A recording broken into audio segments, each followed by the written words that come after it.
السلام علیکم دوستو، ہم پڑھ رہے ہیں سمیرہ حمید کا ناول طواف عشق۔ آج اس کی ایپیسوڈ نمبر 2 سے چلیے آئیے اسٹارٹ کرتے ہیں۔ 3 عاشق 3 مت والے 3 دیوانے لے جاؤ امیر۔ درویش کی آواز ابھی بھی بلند ہی تھی۔ ابن موسیٰ نے حیرت سے درویش کی بچکانہ باتوں کو سنا۔ وہ خفا ہو چکا تھا تو وہ درویش کی سمت لپکا۔ آپ سے ایسی کم عقلی کی امید نہیں تھی، تم سے ایسی تنگ دلی کی امید نہیں تھی۔ درویش نے افسوس سے کہا، ایک اللہ کے لیے 3 اللہ والے لے جاؤ۔ یہ آخری بات تھی جو درویش نے کہی اور ابن موسیٰ کو مسجد میں ہی چھوڑ کر باہر آ گیا۔ ابن موسیٰ نے لپک کر درویش تک جانا چاہا، اسے بتانا چاہا کہ جس چیز میں اس کا اختیار نہیں اس کے لیے اسے مجبور نہ کیا جائے۔ وہ اسے عزیز رکھتا تھا، لیکن عزیزہ نے دیکھ لیا کہ درویش اداس صورت لوٹے ہیں۔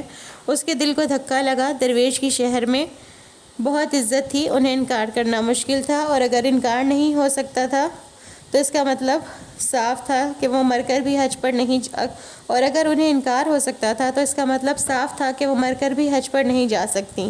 ایک دم سے انہیں احساس ہوا کہ توبہ کر کے وہ رب کے قریب تو ہو گئی ہیں، لیکن مخلوق سے آج بھی اتنی ہی دور ہیں۔ آسمان پر ان کے گناہوں کے اعمال نامے پھاڑ کر مٹا دیے گئے ہوں گے، لیکن لوگ سب یاد رکھیں گے، ان کے نام بھی، ان کے گناہ بھی۔ انہیں معاف کر کے اللہ تو انہیں عزت اور رتبہ دے دینے والا ہے، لیکن مخلوق کے دل کا میل دھلنے والا نہیں ہے۔ انسان، اس کا دل رائی کے دانے سے چھوٹا ہے، اور یہ انسان اپنے دل بڑا کرنے والا نہیں ہے۔ ہمارا حسب نصب، ہمارا ماضی ہمارا پیچھا نہیں چھوڑے گا۔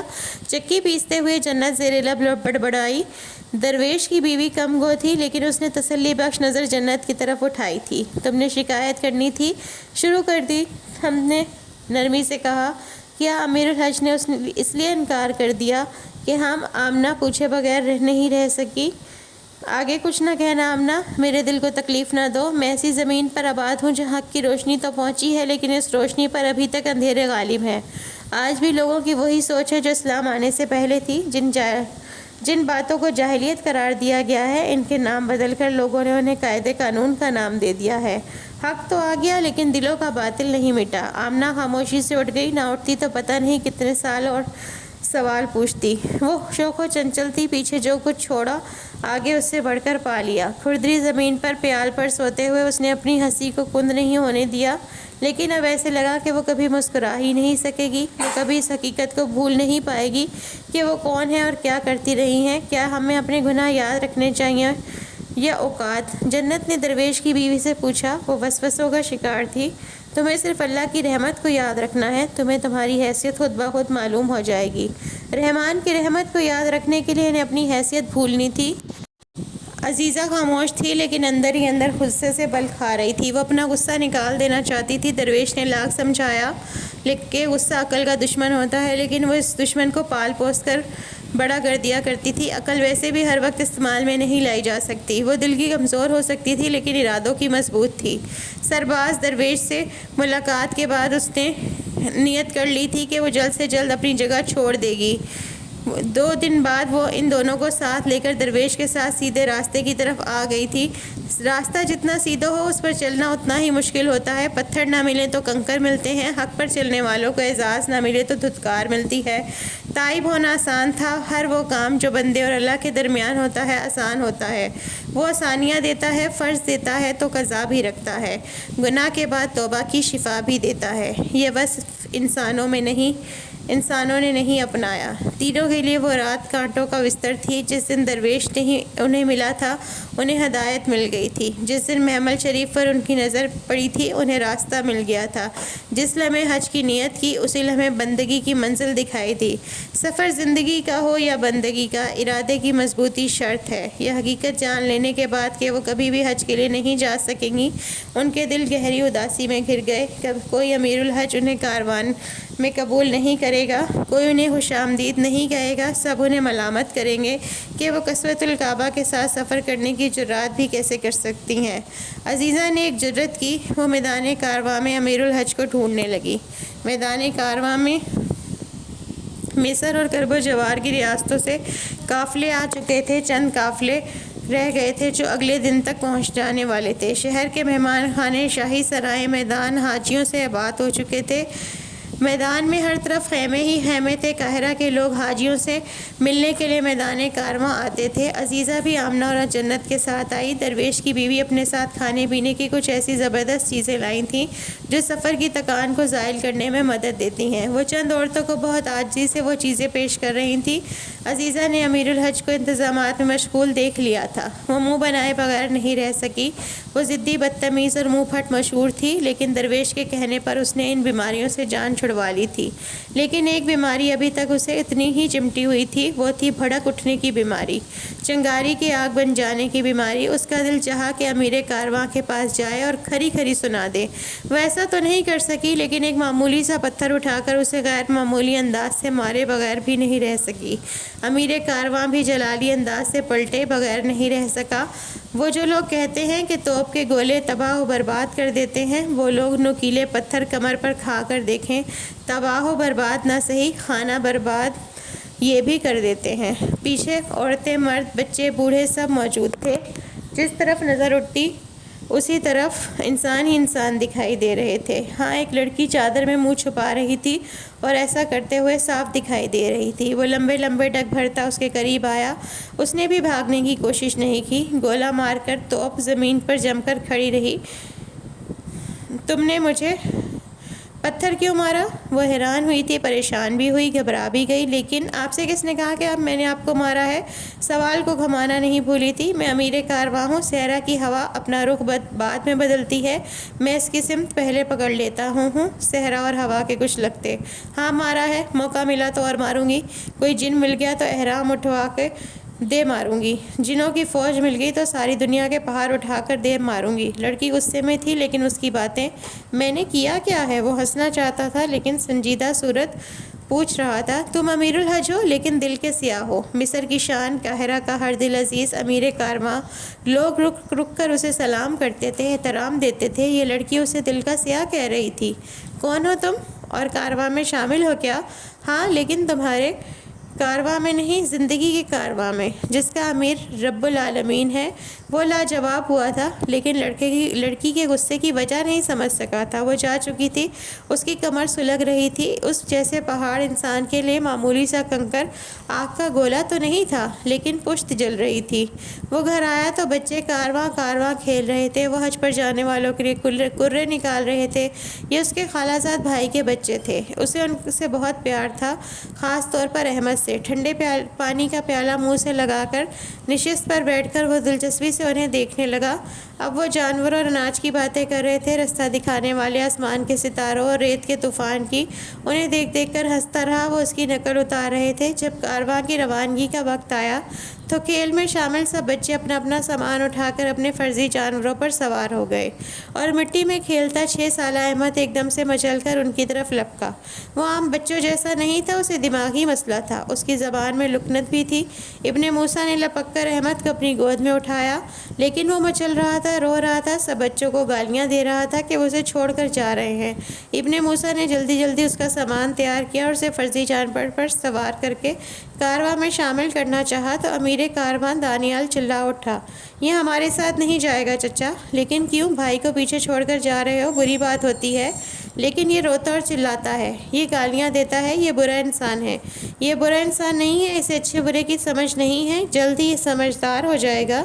اس نے تحمل سے سمجھانا چاہا، جسے اچھے برے کی سمجھ نہیں ہے اس پر حج بھی فرض نہیں ہے۔ اس کا دل کٹ کر رہ گیا۔ حج ہر صاحب حیثیت مسلمان پر فرض ہے میرے بیٹے، بیمار ہو یا تندرست۔ یہ بیمار ہے، یہ اتنا لمبا سفر نہیں کر سکتا۔ یہ بیمار نہیں ہے، تمہارے بھائی کا دماغ اس کا ساتھ نہیں دیتا۔ جس کا دماغ ساتھ نہیں دیتا اسے ہم ساتھ نہیں رکھ سکتے۔ ایسے انسان کا اللہ کے گھر میں کیا کام جو ہر انسان کو برا بھلا کہے، گالیاں دے؟ کیا بری زبان والے کا اللہ کا گھر دیکھنے کے حقدار ہیں؟ دوسروں کے حق پر لکیر کھینچنے والے تم کون ہو؟ یہ نہیں جانتا کہ کیا کہہ رہا ہے؟ بچوں کی تنگ دلی پر وہ حق کا پکا رہ گیا۔ جب یہ نہیں جانتا کہ کیا کہہ رہا ہے تو پھر وہ کیسے کہے گا جو اسے کہنا چاہیے؟ جو حاجی طواف کرتے ہوئے کہتے ہیں، انسان اپنی حاضری کی گواہی زبان سے نہیں روح سے دیتا ہے میری جان۔ روح کیا ہوتی ہے چچا؟ ہم تو اس کی زبان کو جانتے ہیں جو گندی ہے، لکنت زدہ ہے، اس کا جسم بدبودار ہے، ناپاک ہے۔ یہ اللہ کے پاک گھر میں کیسے جا سکتا ہے؟ صرف اس لیے امیر کارواں اس کا بھائی ہے؟ نہیں، میں یہ ناانصافی نہیں کروں گا۔ گندی بدبودار ناپاک۔ ابن موسیٰ زیر لب بڑبڑایا۔ بچوں کا کارواں اپنے فرضی جانوروں پر آگے بڑھ گیا۔ پیچھے دھاڑے مار مار کر احمد رونے لگا۔ وہ اس کی گود سے پھسل گیا اور زمین پر لوٹ پوٹ ہونے لگا۔ اس کے رونے کی آواز، درد کی شدت۔ اس نے آگے چلے جانے والوں کو اور پیچھے رہ جانے والوں کو دیکھا۔ جو پیچھے رہ جاتے ہیں دراصل وہی آگے والوں سے آگے نکل جاتے ہیں۔ احمد کے آنسوؤں سے تر گالوں نے اس کے دل دو ٹکڑے کر ڈالا۔ وہ بار بار ہاتھ اٹھا کر کارواں والوں کی طرف اشارہ کر رہا تھا۔ کاروان کے امیر نے جھک کر احمد کو اٹھایا، اپنے سینے سے لگایا اور قاہرہ کی گلیوں سے گزرتے ہوئے خود کو کہتے پایا، ایک اللہ کے لیے ایک اللہ والا لے جاؤ۔ نیت، عمل اور ارادے غلط ہو سکتے ہیں لیکن تڑپ ہمیشہ سچی ہوتی ہے۔ تڑپے بغیر کوئی نہیں روتا، بے چین ہوئے بغیر کوئی طلب نہیں کرتا، دعا ہو یا دوا، زخم ملے بغیر کوئی نہیں مانگتا۔ امیر کاروان نے قاہرہ کی پتھریلی زمین پر چلتے ہوئے خود سے کہا۔ احمد ابھی تک رو رہا تھا، مچل رہا تھا، اس کے غم کو چین نہیں، دل کو سکون نہیں تھا۔ وہ درویش کے دروازے پر دستک دے رہا تھا۔ مجھے معاف کر دو درویش، میں ان تینوں کو کارواں میں شامل کرتا ہوں۔ تم ان سے کہو کہ وہ اپنی شناخت چھپا کر رکھیں، یہ بات ہم 5 لوگوں کے درمیان رہنی چاہیے۔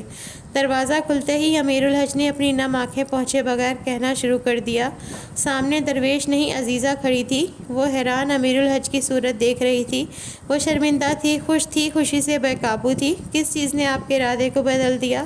وہ پوچھے بغیر نہیں رہ سکی۔ امیر الحج نے دیکھا کہ اسے پتھر مارنے والی لڑکی سامنے کھڑی پوچھ رہی ہے۔ اس نے احمد کی طرف دیکھا اور کہا، حق نے ایک اللہ کے لیے 3 اللہ والے۔ منہ اندھیرے نکل کر انہوں نے خیموں میں سے ایک خیمے میں پناہ لے لی تھی، وہیں سے انہیں اونٹوں پر سوار ہو جانا تھا۔ ابن موسیٰ نے انہیں سخی سے کہا تھا کہ انہیں کسی سے بھی بات نہیں کرنی۔ ابن موسیٰ نے انہیں سختی سے کہا تھا کہ انہیں کسی سے بھی بات نہیں کرنی، اپنی شناخت چھپا کر رکھنی ہے، خود کو گونگا بنا لینا ہے، کوئی ان کی آواز تک سے ان کو نہ پہچان سکے۔ حج کے لیے کیا جانے والا سفر مشکل ہوتا ہے، ان کے لیے کچھ زیادہ ہی مشکل ہونے والا تھا۔ احرام، دستی قرآن پاک، جائے نماز اور کچھ ضروری سامان، یہی تو ہے اصل سامان سفر حج اور سفر حیات دونوں کے لیے۔ پھر اس سے زیادہ کیا جمع کرنا، اس سے زیادہ کی چاہت کیوں کرنی؟ درویش نے انہیں نم آنکھوں کے ساتھ الوداع کیا۔ جس دن تم نے تائب ہونے کا فیصلہ کیا تھا وہ دن میری زندگی کا خوبصورت دن تھا۔ اس دن میرا یقین اور پختہ ہو گیا تھا کہ ہدایت نصیب والوں کو نہیں، توفیق والوں کو ملتی ہے۔ اللہ کسی کے دل میں رائے برابر بھی ایمان دیکھتا ہے تو اسے پوری ہدایت عطا کر دیتا ہے، اور یہ اس تک ہی آتی ہے جسے یہ حاصل ہونی ہو۔ جسے پیام مل گیا ہو وہ جاہل نہیں رہا، جسے سیدھا راستہ دکھا دیا گیا اس نے سب کچھ پا لیا۔ دین صرف کلمہ نہیں اور حج زیارت نہیں، نماز جسم کی حرکات نہیں اور قرآن لفظوں کا پلندہ نہیں۔ جو توبہ کرے، تائب ہو جائے، اس پر دین کا بار زیادہ آ جاتا ہے۔ جسے عالم پر علم کا ذمہ ہوتا ہے، جاہل تو بری و ذمہ ہو جاتا ہے۔ جو توبہ باف ہوں وہ ایمان سے بری و ذمہ نہیں ہونے چاہیے۔ جو عہد یہ ہے ان پر قائم رہنا، ایمان حاصل کرنا آسان ہے، اسے قائم رکھنا مشکل ہے۔ مومن بال سے باریک، تلوار سے تیز صراط راستے پر چلتا ہے۔ دیکھو تمہاری طرف شیطان نے اپنا نشانہ باندھ لیا ہے، ان نشانوں کو خطا کرنا لیکن خود خطا کار نہ ہونا۔ دین حق کا نام ہے، حق کو قائم رکھنے کا نام ہے۔ نماز پڑھنا آسان ہے، اسے قائم رکھنا مشکل ہے۔ حج کے لیے کمر بستہ ہونا آسان ہے، اس حج کو پا لینا مشکل ہے۔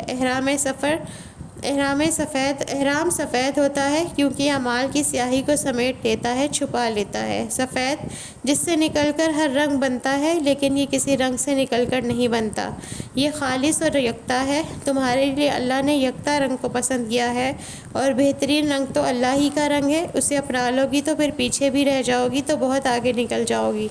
درویش نے کہا۔ انہوں نے سنا اور یاد کر لیا۔ تینوں درویش کی احسان مند تھی۔ درویش کی بیوی انہیں گلے سے لگا رہی تھی۔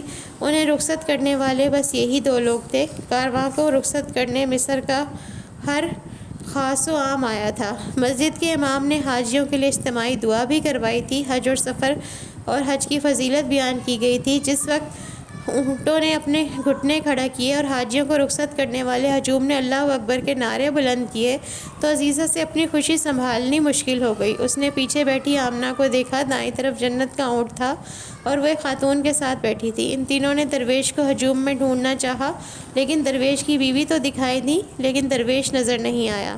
انہوں نے اونٹ کی سواری بہت بار کی تھی، وہ گھوڑ گاڑیوں میں بھی بیٹھی تھیں۔ انہوں نے مصر کی بلند عمارتوں پر بیٹھ کر چاندنی راتوں میں کھانے بھی کھائے تھے، اعلیٰ عہدیداروں کو اپنے سامنے گھٹنوں کے بل جھکتے بھی پایا تھا، لیکن انہیں کبھی اپنا آپ اتنا بلند نہیں لگا تھا جتنا اس ایک اونٹ پر بیٹھ کر لگ رہا تھا۔ قاہرہ کے لوگوں کا ہجوم، حج پر جانے والوں کی عزیزوں کی پرجوش آوازیں، بچیوں کا دف بجانا، ہاتھ بلند کر کے انہیں سفر بخیر کی دعائیں دینا اور اپنا نام لے لے کر دعاؤں کے لیے کہنا۔ جب انسان اللہ کے راستے پر آ جاتا ہے تو وہ کتنا معتبر ہو جاتا ہے۔ بلندی نصیب ہوتی ہے اور پستی مٹ جاتی ہے۔ کارواں نے اپنا سفر شروع کیا۔ یہ وہی مصر تھا جہاں سے فرعون اپنا لشکر لے کر حق کو نیست و نابود کرنے نکلا تھا۔ یہ وہی مصر تھا جہاں سے غلاف کعبہ، کلام پاک اور حاجیوں کا سب سے بڑا کارواں نکل رہا تھا۔ وقت بدلتا ہے، حق آتا ہے اور باطل مٹ جاتا ہے۔ عزیزہ نے وہ نام یاد کر لیے جو چند بوڑھی عورتوں نے چلا چلا کر لیے تھے۔ وہ جانے والوں سے اپنے لیے شفا کی دعائیں کروانا چاہتی تھیں۔ جنت کے دل پر عجیب سی ہیبت طاری تھی۔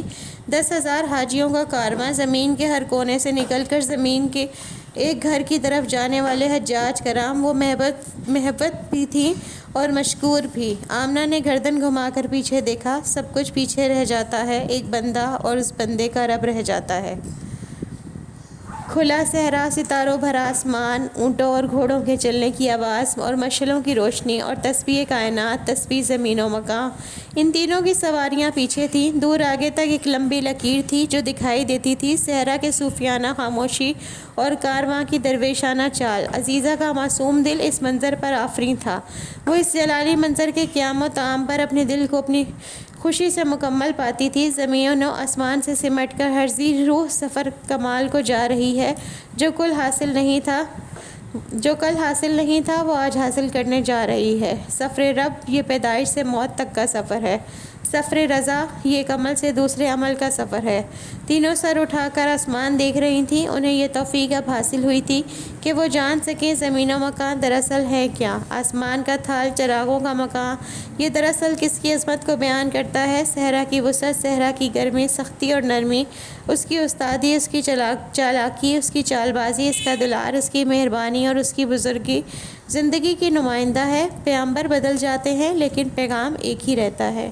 بندے سے پہلے رب کہتا ہے، میں حاضر ہوں میرے بندے، ہر جگہ، ہر ساتھ، ہر دعا، ہر مقام، ہر روح، ہر شے میری مظہر ہے، ہر شہادت میری گواہ ہے، ہر تعریف مجھ سے شروع، مجھ پر ختم ہے۔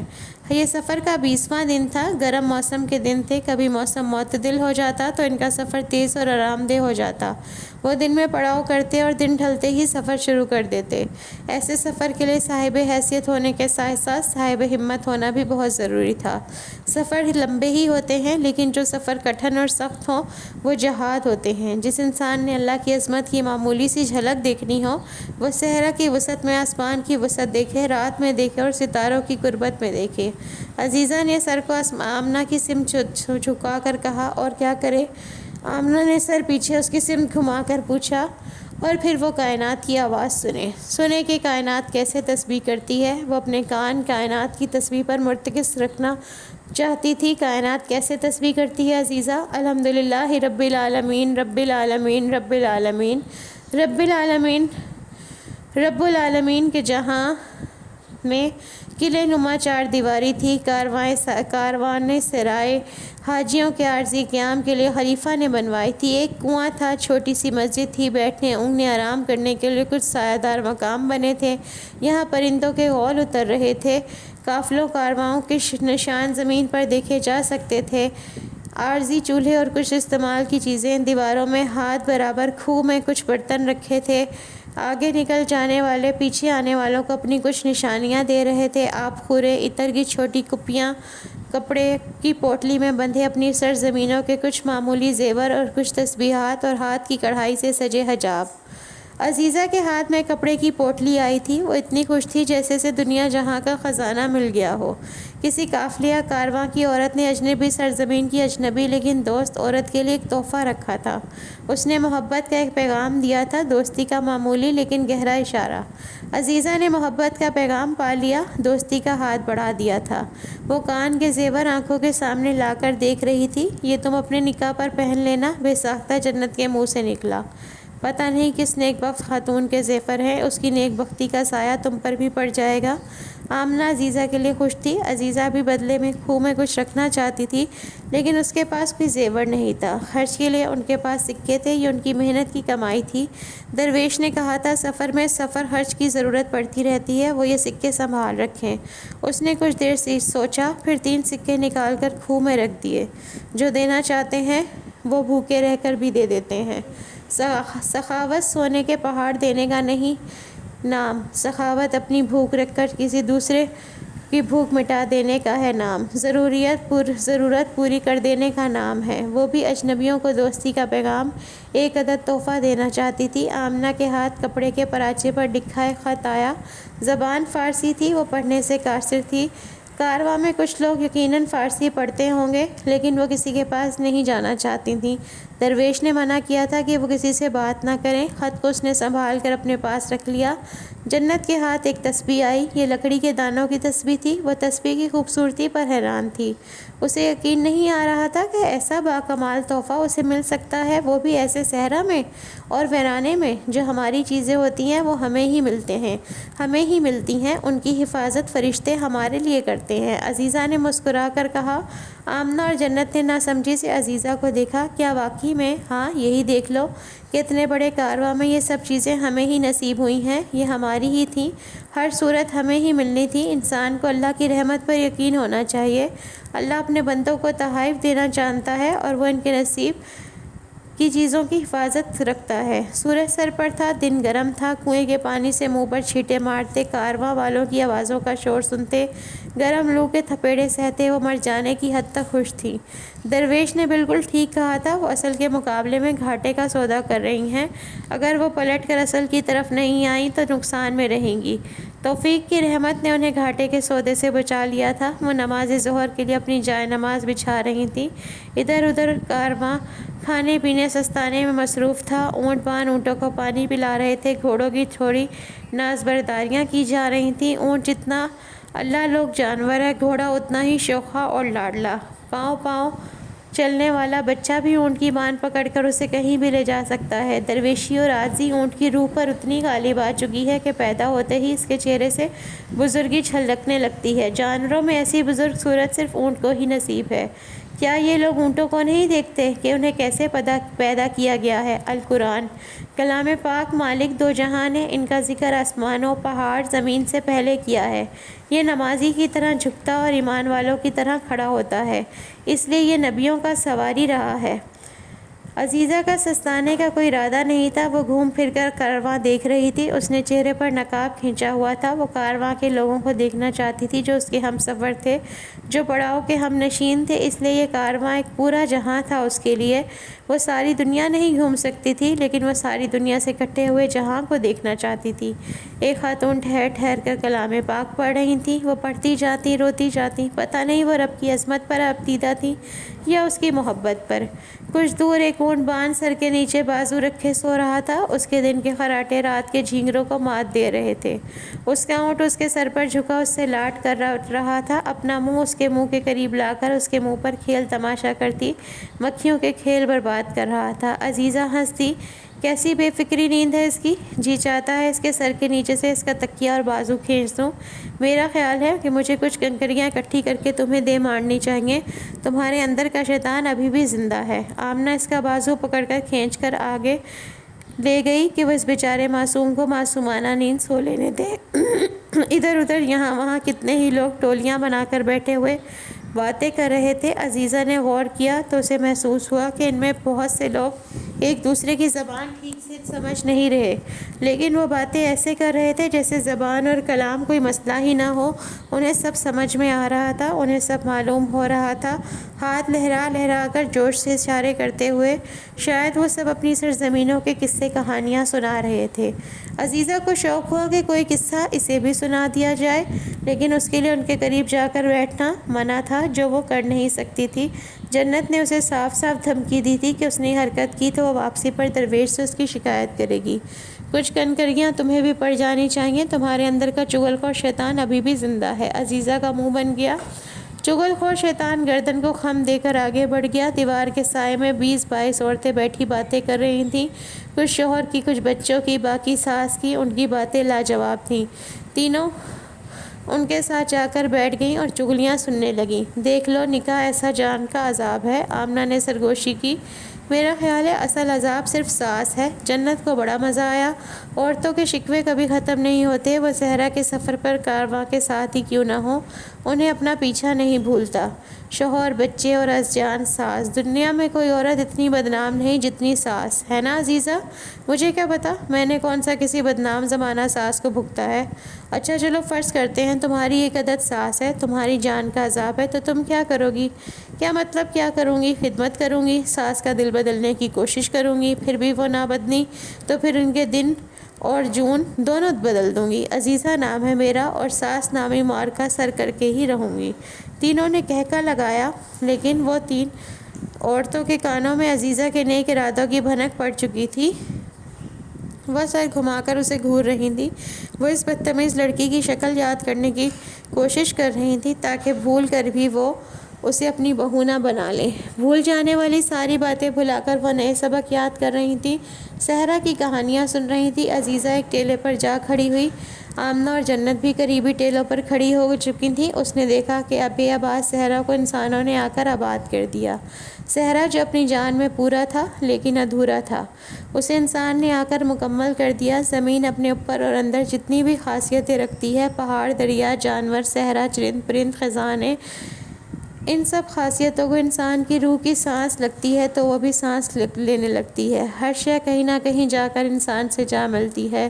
ہیرا اپنی خاصیت میں کتنا ہی باکمال کیوں نہ ہو، شان میں بلند تر، خوبصورتی میں عرفہ، انسان کا ہاتھ، سانس، آنکھ لگے بغیر پتھر ہے، پتھر ہے، صرف پتھر ہے۔ جوہر کو جوہری ہی نصیب نہیں ہوگا تو پھر وہ جوہر بھی کیسے ہوگا؟ کیا دیکھ رہی ہو؟ اللہ کتنا بڑا ہے! تو یہ تو تمہیں یہاں آ کر معلوم ہوا؟ میں نے قاہرہ کے محلوں سے صرف آسمان دیکھا تھا، قاہرہ سے دور یہ صحرا، آسمان دونوں دیکھے تو مجھ پر آشکار ہوا جس چیز کے کنارے نہ ہوں وہ بہت بڑی ہوتی ہے۔ میں چھوٹی تھی تو میں نے سمندر کا سفر کیا تھا۔ اس سفر نے مجھ پر عجیب کیفیت طاری کی تھی۔ کشتی کے عرصے پر کھڑے ہو کر میں نے دیکھا تھا کہ پرندے دیوانہ وار سمندر کی وسعت پر پرواز کر رہے ہیں۔ صحرا سمندر اور پرندوں پر بھی ہیبت طاری کر دیتے ہیں اور پھر یہ دیوانہ وار پرواز کرتے ہیں۔ یہی ان کی تسبیح ہے، یہی ان کی ثنا ہے۔ انسان کو بھی ایسے ہی دیوانہ وار ثنا خواہ ہونا چاہیے۔ زمین کہیں تو ختم ہی ہو جاتی ہوگی عزیزہ۔ آمنہ عزیزہ کے تدبر سے متاثر ہوئی۔ کائنات بھی کبھی ختم ہو ہی جاتی ہوگی، لیکن یہ شروع کہاں سے ہوئی؟ اصل عظمت تو اس میں ہے۔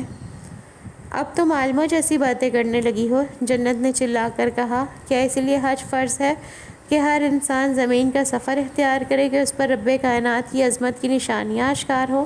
وہ زمین پر چلے پھرے اور دیکھے کہ اس کا رب ہر شے پر غالب ہے، ہر روح اس کی نمائندہ ہے۔ میں نے صحرا کی رات میں اپنی روح کی آواز سنی ہے۔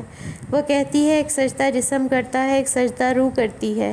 انسان کو اپنے نفس کو اس روحانی سجدے پر مائل کرنا چاہیے، اسے ایسے جھک جانا چاہیے کہ منکری کو مٹا دے۔ میں نے صحرا کو بڑا فرما بردار پایا ہے اور مجھے اس سے بہت شرم آئی ہے۔ یہ تنہا ہے، جلتا ہے، تڑپتا ہے، لیکن یہ اپنی جگہ سے سرکتا نہیں۔ ہر حال میں فرما بردار ہے، اپنی پیاس کے لیے بارش تک نہیں مانگتا۔ نہ نخلستان نہ باغ و بہار، یہ اپنے حال پر راضی ہے۔ اپنی خواہشوں کی تڑپ کے لیے ہمیں صحرا سے سبق سیکھنا ہوگا۔ تو کیا اس لیے حاجیوں کو صحرا کے سپرد کیا جاتا ہے تاکہ وہ اسے سیکھ کر آگے جائیں؟ جنت کو عزیزہ کی باتیں سمجھ میں آئی تھیں۔ سفر میں ملنے والا ہر نشان استاد ہے، رہنما ہے۔ زندگی بھی تو ایک سفر ہی ہے۔ ایک عورت انہیں دیکھ کر ان کے پاس آئی۔ وہ انہیں کھجور کے حلوے کی خشک ڈلی دے رہی تھی۔ یہ کھا لو، جسم کو چست و توانا کر دیتی ہے۔ عزیزہ نے پوری ڈلی فوراً ہڑپ کر لی۔ تھوڑی اور چستی توانائی ملے گی۔ عورت نے ہنس کر اسے 2-3 اور پکڑا دیں۔ تم تو ہوا ہو، تمہارا سستی سے کیا تعلق؟ بڑی بھوکی ہو ویسے تم، اکیلی ہی 3 کھا گئیں۔ عورت کے جانے کے بعد آمنہ نے منہ بنا کر کہا۔ عزیزہ نے کہکا لگایا۔ ذرا دور گزرتے ابن موسیٰ کے پاؤں چلتے چلتے تھم سے گئے۔ اس نے گردن کو ہلکا سا خم دے کر اسے دیکھا۔ غیر محسوس اس کی کمر سلگ اٹھی، لیکن وہ زیر لب مسکرا بھی دیا۔ پتہ نہیں کیوں اسے چچی کی بات یاد آئی تھی کہ اسے شادی کر لینی چاہیے، لیکن تم جیسے اکھڑ مزاج انسان کے ساتھ کوئی لڑکی خوش نہیں رہ سکے گی، چچی نے جل کر کہا۔ تو اس نے گھور کر چچی کو دیکھا۔ میں تو دعا کرتی ہوں کہ تمہیں کوئی ایسی لڑکی ملے جس کی ترچھی نظر تمہاری آدھی جان نکال دے اور جس کی برچھی نظر آپ کی پوری جان۔ اس نے چل کر کہا۔ عزیزہ کی پشت پر پوری نظر ڈال کر وہ آگے بڑھ گیا، لیکن انسان دیکھ پیچھے رہا ہو اور قدم آگے بڑھا رہا ہو تو کہیں نہ کہیں الجھ کر گر ہی جاتا ہے۔ وہ بھی اونٹ کی منہال سے الجھ کر گر پڑا اور اونٹ بان جو ٹولیوں میں بیٹھے تھے منہ کھول کر ہنسنے لگے۔ امیر الحج بھی گرتے ورتے ہیں، یہ دیکھ کر انہیں بہت خوشی ہوئی۔ والد کہتے ہیں جس انسان کی قدم زمین پر اور نظر آسمان کی طرف ہو وہ انسان دیوانہ ہوتا ہے۔ آپ کی کیا دیوانگی کی وجہ ہے امیر الحج؟ اپنے دانت اندر رکھو ورنہ یہ دیوانہ انہیں باہر نکال دے گا۔ امیر الحج واقعی میں دیوانہ تھا۔ آپ تو غصے میں بھی ہیں، اکیلا انسان غصے کا تیز ہوتا ہے، آپ نکاح کیوں نہیں کر لیتے؟ امیر الحج ہکا بکا اونٹ بان کو دیکھ کر رہ گیا۔ کیا اب زبان خلق بھی اس کے نکاح کی ہی باتیں کرے گی؟ کیا قاہرہ کا کوئی خاندان آپ کو اپنی فرزندگی میں لینے کے لیے تیار نہیں؟ اونٹ بان کا مذاق ختم ہی نہیں ہو رہا تھا۔ قاہرہ کے خاندان مجھے فرزندگی میں لے نہ لے، لیکن قاہرہ کے قید خانے تمہیں شرف قید میں لینا پسند ضرور کریں گے۔ اوہ اچھا، لیکن کیا ہی اچھا ہو جو آپ حاجیوں سے کہہ دیں کہ وہ آپ کے لیے نکاح کی دعا کریں۔ کیا پتہ اللہ کے گھر میں ہی آپ کا نکاح ہو جائے۔ امام کعبہ کو خوشی ہوگی امیر الحج کا نکاح پڑھانے میں۔ خوشی تو اسے بھی ہوگی، لیکن امیر الحج نے سر جھٹکا۔ والدہ ہوتی تو اور بات تھی، وہ کارواں کا امیر بن کر اپنے پیچھے اپنی اولاد کو یتیم کرنے کے لیے نہیں چھوڑ سکتا تھا۔ یہ اس کا خوف تھا، وہ ابھی تک اس خوف سے نہیں نکلا تھا۔ اسے لگتا تھا کہ اس کا بیٹا بھی اس کی واپسی کا انتظار کرے گا اور پھر قاہرہ کی خاک کو اپنے سر میں ڈالے گا۔ وہ بھی روتا جائے گا اور کہتا جائے گا، اب بھی میں چولہے کی راکھ اور زمین کی خاک سے بدتر ہوا۔ صرف 6 مہینے میں ہم کہاں سے کہاں آ پہنچے ہیں، اسے کہتے ہیں رب کی شان۔ جب سے سفر شروع ہوا تھا جنت بہت خوشباش رہتی تھی۔ وہ ان دنوں اپنے جذبات کا اظہار کر رہی تھی۔ رب کی شان کی نشانیاں اکٹھی کرنے ہی تو حاجی سفر حج اختیار کرتے ہیں، عزیزہ زیر لب بولی۔ اس کا دل تدبر کی گہرائیوں میں ڈوب بھر رہا تھا۔ وہ سوچ رہی تھی کہ ہیرا اور پتھر ہم وزن ہم برابر بھی ہو جائیں تو خاصیت میں نہیں ہو سکتے۔ ہو سکتا ہے کچھ لوگ اعمال کی گنتی میں بہت آگے ہوں، لیکن یہ بھی ہو سکتا ہے وزن کے میزان میں ان لوگوں سے آگے نکل جائیں جن کے اعمال میں ہیرو کی خاصیت ہو۔ اس لیے حساب کتاب میزان کے سپرد ہے، وزن میں گنتی میں نہیں۔ کچھ سخی ہیں اور کچھ عالم ہیں، کچھ نمازی، کچھ پرہیزگار، کچھ اخلاق والے، کچھ انصاف والے، کچھ گناہ کرتے ہیں، توبہ کرتے ہیں، توبہ توڑتے ہیں، پھر توبہ کرتے ہیں، لیکن کوئی نہیں جانتا کبھی نہ گناہ کرنے والا میزان میں اٹھ جانے والا یا بار بار گناہ کر کے توبہ کرنے والا جھک جانے والا ہے، کون خاصیت میں زمرد ہے، کون چاندی، کون سونا، کون ہیرا اور کون کوہ نور۔ 3 کوہ نور، 3 ہیرے اور نہ 3 ورنہ 3 خاک نصیب۔ اپنی اپنی سواریوں پر سوار، سر اٹھا کر سر جھکا کر تسبیح میں مصروف ہیں۔ انہوں نے اب جانا ہے کہ خاک کے پتلے کو سکون بھی خاک ہو کر ہی ملتا ہے، خاک چھان کر ہی ملتا ہے، در بدر خاک چھان کر ہی ملتا ہے، اور ورنہ کچھ نہیں۔ اس راہ میں نہ اس راہ میں انعام تو ملتا ہے لیکن مقام نہیں۔ اپنے مقام، اپنے رتبے کی شان کو برقرار رکھتے ہوئے امیر کارواں حج کی حفاظت سے غافل نہیں تھے۔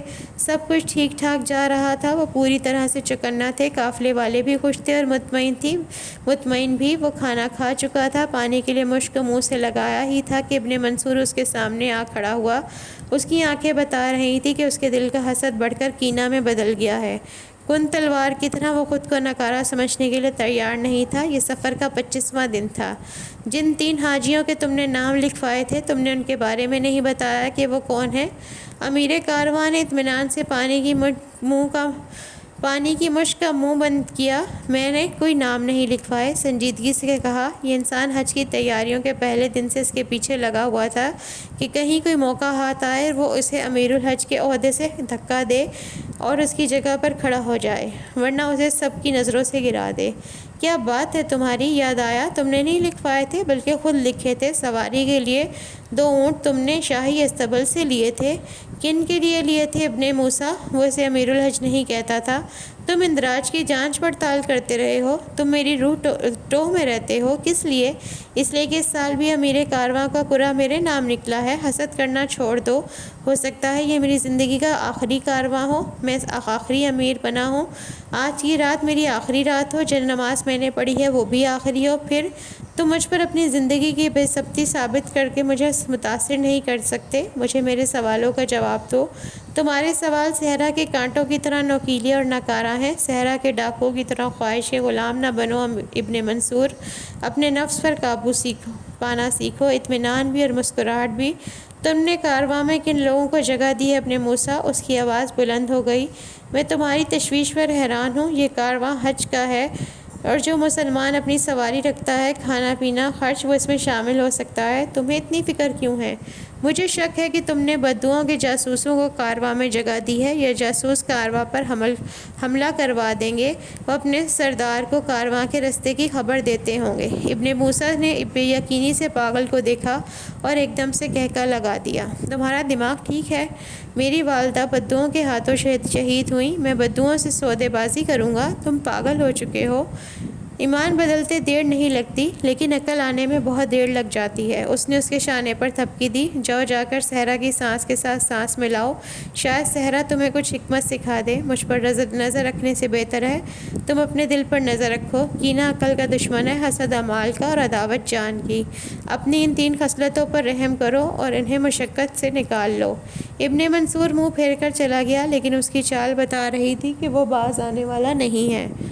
وہ ساری رات سفر کرتے، آسمان کے ستارے ان کے اشارے تھے، انہیں راستے بتاتے تھے۔ صحرا ایک چھوٹے سے گاؤں سے گزرتے ہوئے ان کے ساتھ 4 حاجی شامل ہوئے۔ گاؤں والوں نے 4 حاجیوں کو کچھ ایسے رخصت کیا کہ 10,000 کا کارواں مہپت رہ گیا۔ گاؤں کے لوگوں نے ان کا استقبال بھی کھلے دل سے کیا۔ یہاں کنویں سے پانی پیتے ہوئے، منہ دھوتے ہوئے اس کی نظر امیر الحج کی طرف گئی۔ وہ تینوں اس کا شکریہ ادا کرنا چاہتی تھیں، لیکن موقع نہیں مل رہا تھا۔ عزیزہ کو تو معذرت بھی کرنی تھی، اس کا گناہ بھی بڑا اور عظیم تھا۔ امیر الحج اچھا انسان ہے، تم نے خواہ اسے مارا۔ آمنہ کی یادداشت اس کی یہ خرابی تھی، ہر خراب بات وہ یاد رکھتی تھی۔ اس پتھر پر اسی کا نام لکھا تھا، اور یہ پتھر اسی کو لگنا تھا۔ دیکھنا کسی سانپ پر تمہارا نام نہ لکھا ہو۔ سنا ہے صحرا سانپوں کا گھر ہوتا ہے، تمہیں کاٹنے میں وہ سانپ بھی حق بجانب ہوگا۔ صحرا سانپوں کا گھر تھا یا نہیں، لیکن وہ عجائبات کا مرکز ضرور تھا۔ صحرا کی راتیں حسن کی پیشانی پر چوتھا چاند تھیں۔ جب تک ان کی نظریں اپنے حسن و جمال پر رہیں، وہ کائنات کے حسن تک نہیں پہنچ سکیں۔ انسان خالق کی ثنائی تبھی بیان کرے جب وہ اس کی تخلیق پر غور کرے گا، ورنہ وہ خود ہی میں الجھا رہے گا۔ میں ایسی رات میں ہزاروں سال تک سفر کر سکتی ہوں، عزیزہ نے جذب کے عالم میں کہا۔ اچھا، اونٹ سے نیچے اترتے ہی تم اپنی کمر مسلنے لگتی ہو، تمہاری ہڈیوں کے چٹکنے کی آوازوں سے جانور تک بھٹک جاتے ہیں۔ میں حج کے لیے جا رہی ہوں اور تم مجھ پر طنز کر رہی ہو۔ عزت دو مجھے، عزت کی حقدار تم اکیلی ہو کیا؟ کل تم نے میرے پیٹ میں کیا چبویا تھا؟ میری جان حلق میں آ گئی تھی۔ پتہ نہیں تمہیں اونٹ پر بیٹھ کر نیند کیسے آ جاتی ہے۔ تمہارے خراٹوں سے اونٹ کی چال ڈگمگا رہی تھی، اونٹ بان بھی خوف زدہ تھا۔ میں نے تو تمہیں ایک صرف بے ضرر سی لکڑی کی شاخ چبوئی تھی، تم ایسے بے ضرر ہتھیار بھی اپنے ساتھ رکھتی ہو؟ تم حج پر جا رہی ہو یا جنگ پر؟ کچھ شرم ہے یا نہیں؟ شرم کا کہہ کر مجھے شرمندہ نہ کرو، لکڑی کی وہ شاخ ابھی بھی میرے پاس ہے، چپ کر کے بیٹھو جاہل۔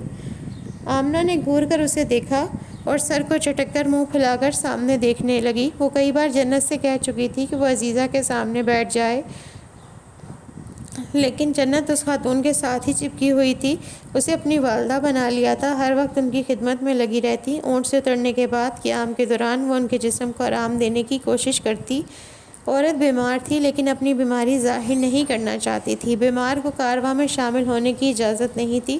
اس کی بیماری کی نوعیت عجیب سی تھی، جسم اچانک گرم ہو جاتا، کان اور ناک سے خون نکلنے لگتا، پورا جسم کانپنے لگتا، بہت زیادہ ہلنے لگتا، اس لیے وہ ہر وقت اپنا سر سختی سے باندھ کر رکھتی۔ آپ کو تندرست ہو کر سفر کرنا چاہیے تھا، انسان کو خود پر بار نہیں ڈالنا چاہیے۔ آمنہ نے کہہ ہی دیا۔ ٹھیک کہہ رہی ہو، لیکن پچھلے کئی سالوں سے میری یہی حالت ہے، دوا بھی کھائی، لیکن بیماری شاید مجھے پسند کر بیٹھی ہے، جانے کا نام ہی نہیں لے رہی۔ میں نے کہا لو، پھر میں بھی تمہیں حج کر کے دکھاتی ہوں، تم میری جان ہی کیوں نہ لے لو۔ بیماری جسم چھوڑ کر جاتی نہ جاتی، اگر روح جسم کو چھوڑ جاتی تو میں کیا کرتی؟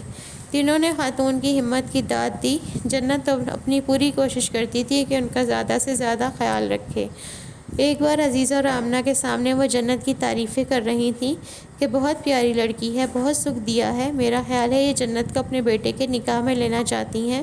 بار بار کہہ رہی ہیں کہ کسی کا اصل دیکھنا ہو تو سفر میں دیکھو، جنت مجھے کھری لگی ہے۔ کئی بار اپنے بیٹے کا ذکر بھی کر چکی ہیں۔ نکاح عزیزہ چوکی، نکاح کا پیغام بھی آ گیا۔ پیغام نہیں پاگل، اشارہ۔ ہاں نکاح، اب ہمیں جلد سے جلد ان کے نکاح کا انتظام کر دینا چاہیے۔ درویش کی بیوی نے درویش سے کہا، بڑے دل والے بڑی مشکلوں سے ملتے ہیں جو اللہ کی رضا۔ درویش کی بات سن کر اسے یقین ہو گیا تھا کہ سب فرائض ادا ہو سکتے ہیں لیکن ان کے نکاح کا فرض ادا نہیں ہو سکے گا۔ کوئی انہیں اپنے نکاح میں نہیں لے گا، انہیں ساری زندگی چکی پیسنی ہوگی جو انہیں بخوشی قبول ہے۔ انسان کی خواہشیں کبھی ختم نہیں ہوتی۔ جنت کے گالوں کی شرم دیکھ کر اس کے دل میں ایک ٹیس اٹھی تھی، شاید خاتون نے اسے بھی کوئی اشارہ دیا تھا۔ اس نے دل ہی دل میں دعا کی تھی کہ کاش ایسا ہو جائے کہ یہ خاتون اپنے بیٹے کے لیے جنت کا نکاح منظور کر لیں، لیکن حج پر جانے والوں کے دل کشادہ ہوتے ہیں اور صاف بھی۔ اس نے سوچا کہ وہ حج سے واپسی پر خاتون کو ساری حقیقت بتا دے گی، پھر درویش سے بھی ملوا دے گی۔ اگر ان میں سے ایک کا نکاح ہو جائے تو بڑی بات ہوگی۔ جنت کی خدمت بے لوث تھی، اس لیے اس میں اثر تھا۔ خاتون پچھلے 10 دنوں سے بیمار نہیں ہوئی تھیں، وہ چاق و چوبند اور تر و تازہ تھیں۔ وہ اس کی پیشانی چومتی تھیں، دعائیں دیتی تھیں، لیکن کیا خبر حقیقت معلوم ہو جانے پر وہ اسے ایک نظر دیکھنا بھی پسند نہ کریں۔ تو دوستو یہ تھی آج کی ایپیسوڈ، امید کرتی ہوں آپ کو پسند آئی ہوگی۔ کافی دنوں بعد پڑھ رہی ہوں تو کوئی غلطی کمی بیشی کوتاہی ہو گئی ہو تو اس کے لیے معذرت۔ کل پھر ملیں گے، اللہ حافظ۔